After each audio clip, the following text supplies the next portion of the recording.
Hi everyone, welcome to மர்மூல் kitchen. இன்னைக்கு வீடியோல ஃபர்ஸ்ட் விஷயம் வந்து இந்த கிவ் அவே பத்தி ஒரு அப்டேட் கொடுத்துறேன். அக்ஷய திருதி அன்னைக்கு பாத்தீங்கன்னா நான் இந்த வேல் வந்து கிவ் அவே கிஃப்டா அனௌன்ஸ் பண்ணியிருந்தேன். அதுல இன்னும் கொஞ்சம் டீட்டெயில் ஆட் பண்ணிக்கணும். ஆக்சுவலா வந்து 5 பேர்த்த செலக்ட் பண்ணலான் இருக்கேன் இந்த தடவை. கிவ் அவே அனௌன்ஸ்மெண்ட் இருந்தாலும் சரி இல்லைனாலும் சரி, என்னோட வீடியோஸை வந்து தொடர்ந்து நிறைய சப்ஸ்கிரைபர்ஸ் பார்த்துட்டு கமெண்ட் பண்ணிட்டே வந்துட்டு இருக்காங்க. அவங்களுக்கு ப்ரிஃபரன்ஸ் கண்டிப்பா இருக்கும். ஸோ சப்போஸ் நீங்க இது வரைக்கும் கமெண்ட் பண்ணலன்னா ஜூன் ஃபர்ஸ்ட் வீக்ல வின்னர் அனௌன்ஸ்மெண்ட் வரும். நான் போடுற வீடியோஸை வந்து நீங்க தொடர்ந்து பாக்குற பட்சத்துல நீங்க கமெண்ட் பண்ணாதான் நீங்க வீடியோஸை பாக்குறீங்கன்னு எனக்கு தெரிய வரும். அப்பதான் அட்லீஸ்ட் உங்க நேம்ல ஐடியாவது தெரியும். அதை வச்சு நான் வந்து வின்னர்ஸை செலக்ட் பண்ணி என்னால சொல்ல முடியும். ஸோ என்னன்னா, நான் ஒரு 6 இயர்ஸா யூடியூப்ல கிவ் அவே கொடுத்துட்டு தான் இருக்கேன். அதுல மெயினா நீங்க விரும்புறது வந்து இந்த மாதிரி பூஜை பொருள் தான் விரும்பி கேட்க ஆரம்பிச்சதுக்கு அப்புறமா தொடர்ந்து பூஜை பொருட்கள் தான் கிஃப்ட் பண்ணிட்டு இருக்கேன். உங்களுக்கும் பூஜையில நம்பிக்கை இருக்கு அப்படின்றது எனக்கு ரொம்ப சந்தோஷம். அக்ஷய திருதி வீடியோல நிறைய பேர் கமெண்ட் பண்ணியிருந்தீங்க. ஸோ அந்த மாதிரி பூஜையில இன்ட்ரெஸ்ட் இருக்கவங்களுக்கு, நம்பிக்கை இருக்கவங்களுக்கு தான் நம்ம இதை வந்து கிஃப்டா கொடுக்க முடியும். சப்போஸ் இதை நீங்க கிஃப்டா வின் பண்ணீங்கன்னா இது வந்து ஒரு விக்கிரகம் மாதிரி நம்ம பார்க்க வேண்டிய அவசியம் இல்லை. நீங்க ஜஸ்ட் உங்க பூஜை ரூம்ல வச்சுட்டு பூஜை பண்ணும்போது, தீபம் ஏத்தி பூஜை பண்ணும்போது நீங்க வேலுக்கும் வந்து கற்பூர ஆரத்தி காட்டினா போதுமானது. முருகரை வந்து மனதார வழிபடணும், அவ்வளவுதான். ஸோ வேல் வீட்டுல வச்சிருந்தாலும் சரி இல்ல கிஃப்டா வந்தாலும் அதோட நுனி பாத்தீங்கன்னா கூர்மையா இருக்கிறதுனால அதுல வந்து சந்தனம் இல்லைன்னா மஞ்சள் தடவி வைக்கணும். இல்லைன்னா இது எலுமிச்சம்பழம் குத்தி வைக்க சொல்லுவாங்க. ஆனா எலுமிச்சம்பழம் குத்துற அளவுக்கு இது பெரிய சைஸ் கிடையாது. இது நான் ஃபர்ஸ்ட் அக்ஷய திருதிக்கு வந்து வாங்கி பூஜை ரூம்ல வச்ச உடனே எனக்கு ரொம்ப பிடிச்சிருந்தது. இதை பார்த்த உடனே அந்த மொமெண்ட்ல நான் டிசைட் பண்ணதுதான் சப்ஸ்கிரைபர்ஸ்க்கும் வந்து இதை கிஃப்டா கொடுக்கணும்ட்டு. ஸோ சேனலை ஃபர்ஸ்ட் சப்ஸ்கிரைப் பண்ணிருக்கணும். தொடர்ந்து நீங்க என் வீடியோஸை பார்த்துட்டு இருக்கீங்க அப்படின்னா நீங்க கமெண்ட் பண்ணணும். ஜூன் ஃபர்ஸ்ட் வீக்ல 5 வின்னர்ஸை செலக்ட் பண்ணி இந்த கிவ் அவே இந்த வேலை வந்து நான் கிவ் அவே கிஃப்டா கொடுக்க போறேன். அடுத்ததா ஹாப்பி கங்கா ப்ராடக்ட்ஸ் பத்தின டெமோ அண்ட் ரிவ்யூ பார்த்துடலாம். இந்த ப்ராடக்ட்ஸ் பாத்தீங்கன்னா பெங்களூர்ல தான் மேனுஃபேக்சர் பண்றாங்க, ஒயிட்ஃபீல்ட் ஏரியா, என் காலேஜ் பக்கத்துல. என் காலேஜ்ல கொலீக் ஒருத்தவங்க வந்து பர்ச்சேஸ் பண்ணிட்டு ரொம்ப நல்லா இருக்குன்னு சஜஸ்ட் பண்ணாங்க. அதுக்கப்புறமா தான் நானும் வாங்கினேன். இது அமேசான்ல கிடைக்குது. லிங்க் வந்து உங்களுக்கு டிஸ்கிரிப்ஷன் பாக்ஸ்ல இருக்கும். பயோ என்சைம்ஸ் வச்சு இது தயாரிச்சிருக்காங்க. எல்லாமே நேச்சுரல் இன்கிரியன்ட். அதுல வந்து ஃபர்ஸ்ட் நம்ம ஃப்ளோர் கிளீனர் பார்க்கலாம். செம்ம சூப்பரா இருக்கு. இன்கிரியன்ஸ் பாத்தீங்கன்னா வாட்டர், ஜாகிரி, லெமன் கிராஸ் ஆயில், அப்புறம் நேச்சுரல் ஃப்ராக்ரன்ஸ் போட்டிருந்தாங்க. நான் யூஸ் பண்ணும்போது ஓபன் பண்ண உடனேயே நல்ல கம கம கமன்னு ரோஜா பூ ஸ்மெல் வந்துச்சு. இதுக்கு வந்து மிக்சிங் பாத்தீங்கன்னா 1 லிட்டர் இந்த ஃப்ளோர் கிளீனர் எடுத்தோம் அப்படின்னா 10 லிட்டர் தண்ணியில மிக்ஸ் பண்ணலான்ற மாதிரி கொடுத்துருக்காங்க. ஸோ நான் யூஸ் பண்றது அகோராவோட ஸ்ப்ரே ஸ்பின் மாப் யூஸ் பண்றேன். அதுல வந்துட்டு பாத்தீங்கன்னா ஒரு 3/4 மூடி அளவுக்கு ஃபில் பண்ணிக்கிறேன். எனக்கு எக்ஸாக்டா வந்து இதோட கெப்பாசிட்டி, இந்த மூடியோட கெப்பாசிட்டி தெரியல. ஸோ எப்பவும் போல நம்ம மற்ற ஃப்ளோர் கிளீனர்ஸ் எப்படி யூஸ் பண்ணுவோமோ அந்த மாதிரிதான் யூஸ் பண்ணி பார்த்தேன். ஸோ இது வந்து கிளீன் பண்ணும்போது நான் அப்சர்வ் பண்ணது, அதாவது நான் கவனிச்ச விஷயம் என்னன்னா, ஃபர்ஸ்ட் துடைக்க ஆரம்பிச்ச உடனே வீடு நல்லா ஸ்மெல்லா இருக்கு. பயோ என்சைம் அப்படின்றனால பாத்தீங்கன்னா இது வந்து நேச்சுரலா உங்களுக்கு ஃப்ளோரை கிளீன் பண்ணுது. வீட்டுல குழந்தைங்க எல்லாம் இருக்காங்க, தரையில விளையாடுவாங்க அப்படின்ற பட்சத்துல நம்ம கெமிக்கல்ஸ் இருக்கிற ஃப்ளோர் கிளீனர் யூஸ் பண்றதை விட இந்த மாதிரி நேச்சுரல் இன்கிரியன்ஸ் வச்சு ஃப்ளோர் கிளீனர் யூஸ் பண்ணும்போது அவங்களுக்கு எந்த விதமான ஒரு ஹார்ம்ஃபுல்லான எஃபெக்டும் இருக்காது. ஏன்னா குழந்தைங்க தரையில தவழ்வாங்க, கை வந்து தரையில வச்சுட்டு அப்படியே கொண்டு போயிட்டு வாயில வைப்பாங்க. ஸோ தரை வந்து துடைக்கும் போது நல்ல ஸ்மெல் இருந்தது. கெமிக்கல்ஸ் எதுவுமே இல்லை அப்படின்றனால நம்ம வந்து யூஸ் பண்றது வந்து இது ரொம்ப நல்ல விஷயம். பயோ என்சைம் பத்தி தெரியாதவங்களுக்கு சொல்றேன். இந்த பயோ என்சைம்ஸ் பாத்தீங்கன்னா கிளீன் பண்ணும்போது சப்போஸ் இந்த லிக்விட் நான் வந்து ஸ்ப்ரே மாப்ல யூஸ் பண்ணியிருக்கேன். நீங்க வந்து பக்கெட்ல போட்டுட்டு கிளீன் பண்ணதுக்கு அப்புறமா அந்த யூஸ் பண்ண வாட்டரை வந்து கொண்டு போயிட்டு சீவேஜ்ல ஊத்துறீங்க அப்படின்னா 5 days வரைக்கும் அந்த சீவேஜ்ல இந்த பயோ என்சைம் வந்து அந்த சீவேஜை சுத்தப்படுத்துமா. அது கூட இந்த இதுல பாத்தீங்கன்னா மென்ஷன் பண்ணிருக்காங்க. ரொம்ப நல்ல விஷயம். ஸோ அப்ப பாத்தீங்கன்னா உங்களுக்கு ஒரு மாதிரி பேட் ஸ்மெல் எல்லாம் உங்களுக்கு சிங்க்ல இருந்தெல்லாம் வராது. ஏன்னா ஹாப்பி கங்கா ப்ராடக்ட்ஸ்ல உங்களுக்கு வந்து அடுத்ததா லாண்ட்ரி டிடர்ஜென்ட் இருக்கு, அது இல்லாம டிஷ் வாஷிங் லிக்விடும் இருக்கு. நீங்க இதுல பாப்பீங்க. ஸோ செகண்ட் வந்து நான் லாண்ட்ரி டிடர்ஜென்ட்ஸ் யூஸ் பண்ணி பார்த்தேன். நான் வந்து 1 month யூஸ் பண்ணிட்டு தான் இதோட ரிவ்யூ உங்க கூட ஷேர் பண்றேன். இதுலயும் பாத்தீங்கன்னா எல்லாமே நேச்சுரல் இன்கிரியன்ஸ்.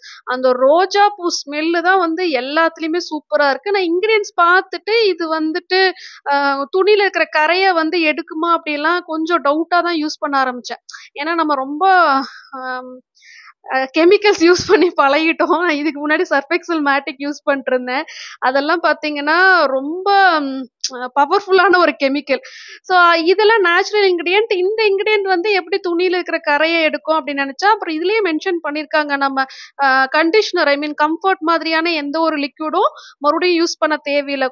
துணிங்களை வந்து துவைக்கிறது மட்டும் இல்லாம இது சாஃப்டாவும் வச்சுக்குது, நல்ல ஒரு ஃப்ராக்ரன்ஸும் கொடுக்குதுன்னு போட்டிருந்தாங்க. ஸோ இதோட மிக்சிங் கெப்பாசிட்டி பாத்தீங்கன்னா 6 kg அப்படி வச்சுக்கலாம்.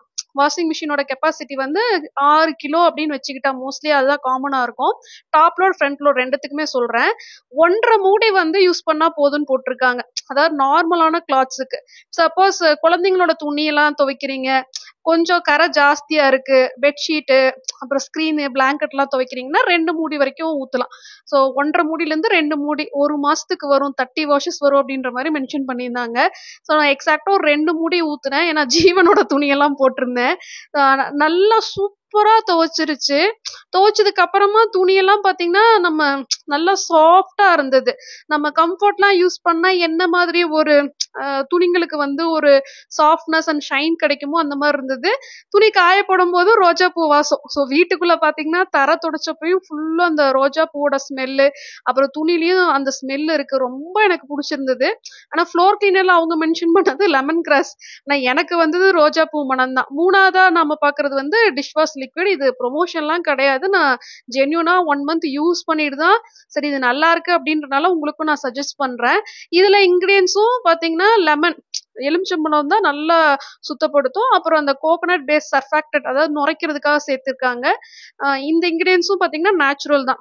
மெயினா நாம பாத்திரம் கழுவும் போது முக்கியமா லேடிஸ் ஆகட்டும், எனக்கும் இருக்கிற பிரச்சனை அந்த கெமிக்கல் கையில பட்டுச்சுன்னா இச்சிங் ஆகும், எனக்குலாம் ஸ்கின்ல ரேஷஸ் வரும்.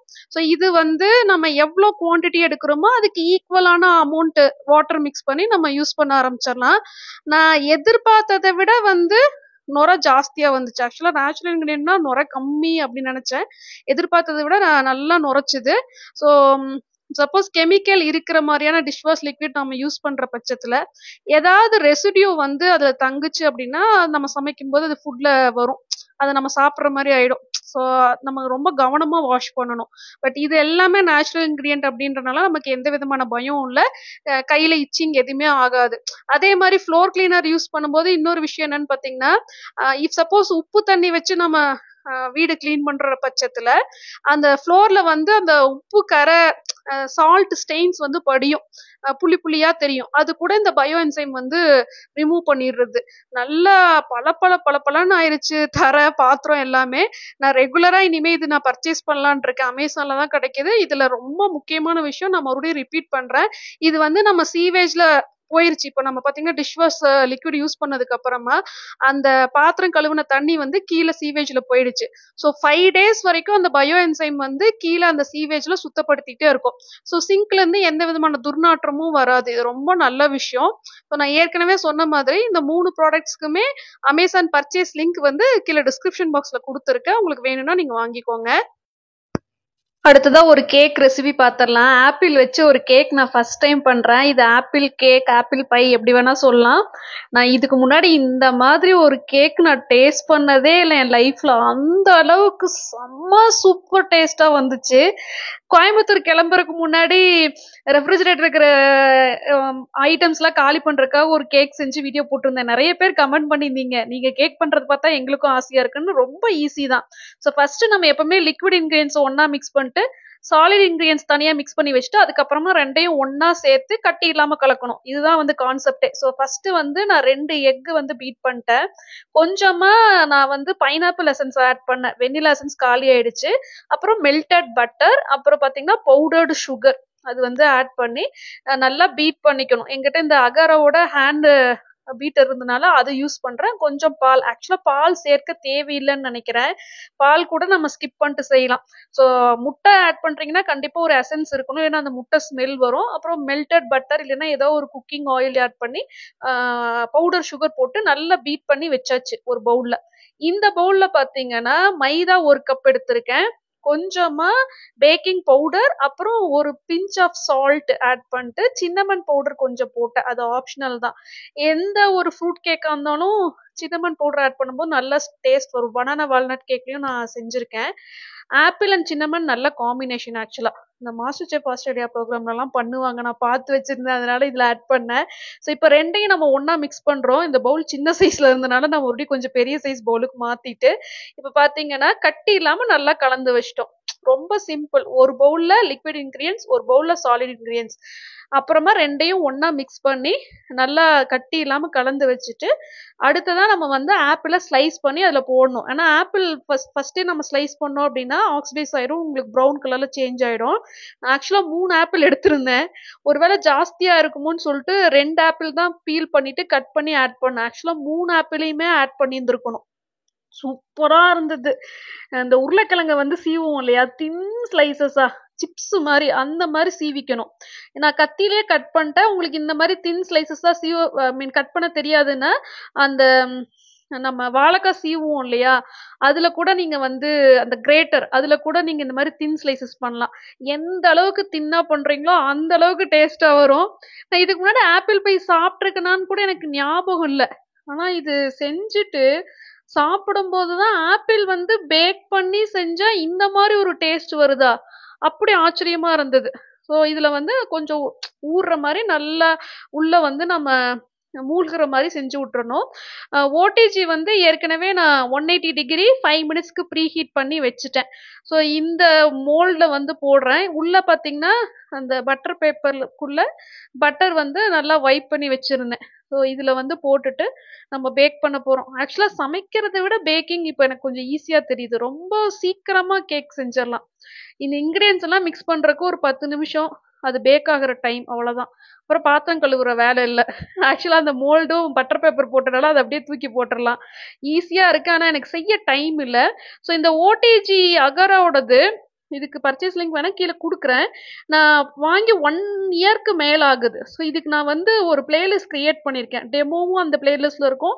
என்ன ரெசிபிஸ்லாம் இதில் நான் சமைச்சேன்னு சொல்லிட்டு அந்த இதில் பிளேலிஸ்ட்ல பார்த்தீங்கன்னா வீடியோஸ் இன்க்ளூட் பண்ணியிருக்கேன். நீங்கள் அந்த பிளேலிஸ்ட்ல போயிட்டு நிறைய வீடியோஸ் பார்க்க முடியும். இதில் வந்து நான் நிறைய பன்னீர் டிக்கா, அப்புறம் சிக்கன் டிக்கா, கிரில்டு சிக்கன், இந்த மாதிரி நிறைய ரெசிபிஸ் போட்டிருக்கேன். சூப்பராக இருந்தது. ஆக்சுவலாக நான் 180 டிகிரி ஃபார் 50 மினிட்ஸ் வச்சிருந்தேன். அப்பதான் உங்களுக்கு வந்து இந்த மாதிரி மேல ஆப்பிள் வந்து நல்லா ரோஸ்ட் ஆன மாதிரி ஒரு ப்ரௌன் கலர்ல சூப்பரா வந்துருந்துச்சு. அது வேகும் போது ஸ்மெல் பாத்தீங்கன்னா, ஐயோ எப்படா கேக்கு சாப்பிடுவோன்னு பசிக்க ஆரம்பிச்சிருச்சு. ஜீவனுக்குலாம் பொறுமையே இல்லை. சீக்கிரமா கேக்க வெளியே எடுங்க அந்த மாதிரி. அப்புறம் அவன் எங்கேயோ விளையாட போயிட்டான். நான் தான் கேக்க வெளியே எடுத்தேன். கொஞ்சம் பவுடர் சுகரை வந்து மேல போட்டா அந்த ஹீட்ல வந்து அது நல்லா மெல்ட் ஆயிட்டு அது ஒரு சுகர் சிரப் மாதிரி ஆப்பிள் மேல ஃபார்ம் ஆகும். வேற லெவல் டேஸ்ட். கட் பண்ணும் போதும் நல்லா சாஃப்டா இருந்தது. நீங்க இந்த ரெசிபியை செய்யறீங்கன்னா என்ன கேட்டீங்கன்னா மில்க் வந்து ஸ்கிப் பண்ணிக்கலாம். மில்க் தேவையில்லை. அவ்வளோ அப்படியே லேயர் லேயரா ஆப்பிள் சாப்பிடும் போது உள்ள லேயர் லேயரா ஆப்பிள் வருது. வேற லெவல் டேஸ்ட்ல இருந்தது. நீங்க வந்து கேக்லாம் இதுக்கு முன்னாடி செஞ்சிருக்கீங்க அப்படின்னா கண்டிப்பா இதை ட்ரை பண்ணுங்க. ஈவன் பிகினர் கூட ஓடிஜி எல்லாம் வாங்கி வச்சுட்டு சமைக்காம இருக்கீங்க அப்படின்னா இது ஈஸியா நீங்க செய்யலாம். சூப்பரா இருந்தது. அடுத்ததா இன்னொரு சின்ன விஷயம் நான் சொல்ல விரும்புறேன் இந்த வீடியோல. லாஸ்ட் இயர், அதாவது 2023 ஏப்ரல் மே மந்த் வெக்கேஷன்ல பாத்தீங்கன்னா எனக்கு வெக்கேஷன் இல்லாம நான் வந்து ஸ்கில் டெவலப்மெண்ட் ப்ரோக்ராமுக்கு ஒரு ட்ரைனிங் கொடுக்கறதுக்காக போயிருந்தேன். ஸோ எனக்கு வந்து அந்த சம்மர் வெக்கேஷனே இல்லை, வீடியோஸ் போட்டிருந்தேன் நான். ஸோ அதுக்கப்புறமா பார்த்தீங்கன்னா இந்த வருஷமும் எங்கள் காலேஜில் ஸ்கில் டெவலப்மெண்ட் ப்ரோக்ராம் கண்டக்ட் பண்ணாங்க. பட் அதில் வந்து நான் டீச் பண்ண போகலை. ரீசன் வந்துட்டு 12 மந்த்ஸும் தொடர்ந்து சத்தியமாக என்னால் ஒர்க் பண்ண முடியல. ஏன்னா ஒரு அகாடமிக் இயர்ல இந்த 2 மாசம் பிரேக், ஏப்ரல் மே பிரேக் வந்து ரொம்ப முக்கியமா தோணுது. அப்பதான் மறுபடியும் ஜூன் மந்த்ல இருந்து எனர்ஜெட்டிக்கா ஒர்க் பண்ண ஆரம்பிக்க முடியுது. ஸோ அதனால நான் போகல. பட் லாஸ்ட் இயரே நிறைய பேர் இது பத்தின டீட்டெயில் கேட்டுக்கிட்டே இருந்தீங்க. அப்பவே நான் சொல்லியிருந்தேன் எனக்கு கொஞ்சம் டைம் கொடுங்க, நான் உங்களுக்கு டீட்டெயில் ஷேர் பண்றேன்ட்டு. மோஸ்ட்லி என்ன அப்ரோச் பண்றவங்க பாத்தீங்கன்னா, நீங்க எப்படி வேலைக்கு அப்ளை பண்ணி ஜாயின் பண்ணீங்க, கல்யாணம் ஆகி இவ்வளோ வருஷத்துக்கு அப்புறம் எப்படி உங்களுக்கு வேலை கிடைச்சது, நிறைய பேர் படிச்சு முடிச்சுட்டு வேலைக்கு எப்படி அப்ளை பண்ணணும்னே தெரியல. அப்புறம் பாத்தீங்கன்னா ஒரு பிரேக் ஆயிடுது. அதுக்கப்புறமா ஏஜ் வந்து 30 கிராஸ் ஆயிடுது. எப்படி மறுபடியும் வந்து ரீஎன்ட்ரி கொடுக்கறது ஃபீல்டுக்குள்ள, மறுபடியும் எப்படி ஜாப் ஜாயின் பண்றது, நிறைய கமெண்ட்டும் ஆகட்டும் மெயிலும் ஆகட்டும் வேலை சம்பந்தப்பட்டதா எங்கிட்ட நிறைய கேக்குறீங்க. ஸோ எனக்கும் வந்து உங்களுக்கு ஹெல்ப் பண்ணணும் தான் நானும் காலேஜ்ல ட்ரை பண்ணிட்டே இருந்தேன். இந்த ஸ்கில் டெவலப்மெண்ட் ப்ரோக்ராம் ஒரு சிலர் வந்து கேட்டிருந்தீங்க, நீங்க எங்களுக்கு கண்டக்ட் பண்ண முடியுமான்னு. சான்ஸே இல்லை. எனக்கு தெரிஞ்ச ஒரு விஷயம் நான் உங்க கூட ஷேர் பண்ண விரும்புறேன். இது வந்து ஸ்கில் டெவலப்மெண்ட் ப்ரோக்ராமுக்கான நோட்ஸ் இந்த மாதிரி தான் இருக்கும். நோட்ஸ் வந்து இது காலேஜோடது ஃபார் ஃபார்மசி டிபார்ட்மெண்ட். இது வந்து ட்ரைனிங் வர ஸ்டூடெண்ட்ஸ்க்கு வந்து ட்ரெயின் பண்ணதுக்கு அப்புறமா இது வந்து அவங்களுக்கு கொடுப்பாங்க. ஸோ இந்த நோட்ஸ் வந்து ஒன்லி ஃபார் ஃபார்மசி பேக்ரவுண்ட் இருக்கவங்களுக்கு தான் யூஸ் ஆகும். ஸோ நீங்க என்கிட்ட கேட்கறனால நான் என்ன பிளான் பண்ணியிருக்கேன்னா, இப் சப்போஸ் உங்களுக்கு கண்டிப்பா ஒரு வேலை வேணும்ன்ற பட்சத்துல உங்களுக்கு வந்து இந்த மாதிரி ஒரு ஸ்கில் டெவலப்மெண்ட் தேவைப்படுது அப்படின்னா, இந்த நோட்ஸை வந்து நான் ஜென்ரலா நானே ப்ரிப்பேர் பண்ணி உங்களுக்கு கொடுக்கலான் இருக்கேன். ஏன்னா ஸ்கில் டெவலப்மெண்ட்னா என்னன்னு எனக்கு நல்லா இப்போ தெரியும். அது வந்து ஒவ்வொரு ஃபீல்டுக்கு பொறுத்த மாதிரி தனித்தனியா வந்து அவங்கள ட்ரெயின் பண்ணுவாங்க. ஜென்ரலாவும் ட்ரெயின் பண்ணலாம். அதாவது நம்ம ஒரு டிகிரி கம்ப்ளீட் பண்ணிருப்போம், ஆனா எந்த ஜாப்னாலும் சரி, எனக்கு ஒரு ஜாப் வேணும், நான் வேலைக்கு போகணுன்ற பட்சத்துல நான் ஃபர்ஸ்ட் ஸ்டெப்பே நான் ஃபர்ஸ்ட் ஒரு இன்டர்வியூக்கு வந்து எப்படி அப்ளை பண்ணணும், என்னென்ன வெப்சைட்ல நம்ம அப்ளை பண்ணலாம், அதாவது ஜென்யூனான வெப்சைட்ஸ் அது ஃபர்ஸ்ட் தெரியணும். ஏன்னா நானும் வந்து ஆன்லைன்ல அப்ளை பண்ணி அது மூலமா தான் இன்டர்வியூ அட்டன் பண்ணி அது மூலமா தான் கெஸ்ட் லெக்சரா போயிட்டு இப்போ காலேஜில் லெக்சரா ஜாயின் பண்ணிருக்கேன். ஸோ டைரக்டா நம்ம காலேஜுக்கு அப்ளை பண்ணா நம்ம ரெஸ்யூமை வந்து எடுத்துக்க மாட்டாங்க. இந்த மாதிரி ஒரு ஏஜென்சி மூலமா போகும்போது அவங்க ஃபில்டர் பண்ணி தான் அனுப்புறாங்க. ஸோ அந்த மாதிரி ஆன்லைன்ல ட்ரஸ்டடான வெப்சைட்ஸ் ஃபர்ஸ்ட் தெரியணும். ஒரு ரெஸ்யூம் வந்து எப்படி ப்ரிப்பேர் பண்றதுன்னு நிறைய பேர் கேட்டிருந்தீங்க. இதை பத்தி நான் வீடியோ போட்டிருந்தேன், ஆனா அந்த வீடியோல யாரும் பாக்குறது இல்லை, ஆனா கமெண்ட்ல கேட்டுட்டே இருக்கீங்க. ஸோ நான் என்ன பிளான் பண்ணிருக்கேன்னா, ஸ்கில் டெவலப்மெண்ட் ப்ரோக்ராம் சொல்லிட்டு இந்த மாதிரி ஒரு புக்கு உங்களுக்கு வந்து நானே ப்ரிப்பேர் பண்ணி கொடுக்கலான் இருக்கேன். கண்டிப்பா இது வந்து பே பண்ற மாதிரி இருக்கும். என்னன்னா இந்த மாதிரி நம்ம ஒரு பிரிண்ட் எடுக்கணும், ஒரு ஸ்பைரல் பைண்டிங் பண்ணணும், அதுக்கப்புறமா ஷிப்பிங் சார்ஜஸ் இதெல்லாம் சேர்த்து எவ்வளவு வரும்னு தெரியல. ஸோ நான் ஃபர்ஸ்ட் வந்து என்ன டிசைட் பண்ணிருக்கேன்னா, ஒரு நோட்ஸ் மாதிரி, அதாவது ஒண்ணுமே இது வரைக்கும் நீங்க வேலைக்கே போகலைன்னா கூட இதை வச்சு நீங்க வேலைக்கு ஃபர்ஸ்ட் எப்படி அப்ளை பண்ணலாம். சப்போஸ் உங்களை வந்து யாராவது அப்ரோச் பண்றாங்க ஜாபுக்காக அப்படின்னா எப்படி வந்து நம்ம ப்ரிப்பேர் ஆயிட்டு ஃபர்ஸ்ட் இன்டர்வியூக்கு போகணுன்ற மாதிரியான ஒரு டீடைல் இருக்கும். இது வந்து எக்ஸ்ட்ராவா நான் உங்களுக்காக ஆட் பண்றது, இதெல்லாம் நீங்க எங்கிட்ட கேட்கறதுனால இந்த டீடைல். அதுக்கப்புறமா ஜென்ரலான ஸ்கில் டெவலப்மெண்ட் பத்தின ஒரு ஃபுல் கோர்ஸ் மாதிரி ஒரு புக்கு வந்து நான் ப்ரிப்பேர் பண்ணலான் இருக்கேன். ஸோ நான் என்ன கேட்கறேன்னா, இது வந்து நான் ப்ரிப்பேர் பண்றதுக்கு அட்லீஸ்ட் எனக்கு ஒரு 1 month டைம் வேணும். நீங்க வந்து இந்த மாதிரி ஒண்ணு நான் ப்ரிப்பேர் பண்ணி கொடுத்தா உங்களுக்கு வந்து யூஸ்ஃபுல்லா இருக்குமான்னு சொல்லி கமெண்ட் பண்ணுங்க. இது வந்து நீங்க வாங்க விரும்புறீங்கன்னா மட்டும்தான் இது ப்ரிப்பேர் பண்ணலான் இருக்கேன். வாங்க விரும்புற பட்சத்துல நீங்க இந்த வீடியோல கமெண்ட் பண்ணுங்க. 1 monthக்கு அப்புறமா இந்த மாதிரி ஒண்ணு நான் ப்ரிப்பேர் பண்ணிட்டு இதுக்கான காஸ்ட் வந்து எவ்வளவு வருதுன்னு சொல்லிட்டு நான் அனௌன்ஸ் பண்றேன். ஸோ அப்படி வாங்க விரும்புறவங்களுக்கு நான் எவ்வளவு காப்பீஸ் வேணுமோ அவ்வளவு காப்பீஸ் வந்து மேக் பண்ணி உங்க அட்ரஸ்க்கு வந்து சென்ட் பண்ணலான் இருக்கேன். ஸோ என்ன ட்ரஸ்ட் பண்ணி வேலை விஷயமா எங்கிட்ட கேட்டவங்களுக்காக தான் இதை நான் பண்றேன். நிறைய ரிப்பீட்டடான மெயில்ஸ் வந்துகிட்டே இருக்கு, எனக்கு மெயிலுக்கு ரிப்ளை பண்ண முடியல. ஸோ என் சைட்ல இருந்து உங்களுக்கு ஜாபுக்கு நான் ஒரு ஹெல்ப் பண்ணலான் இருக்கேன். ஸோ இந்த வீடியோல கமெண்ட் பண்ணுங்க.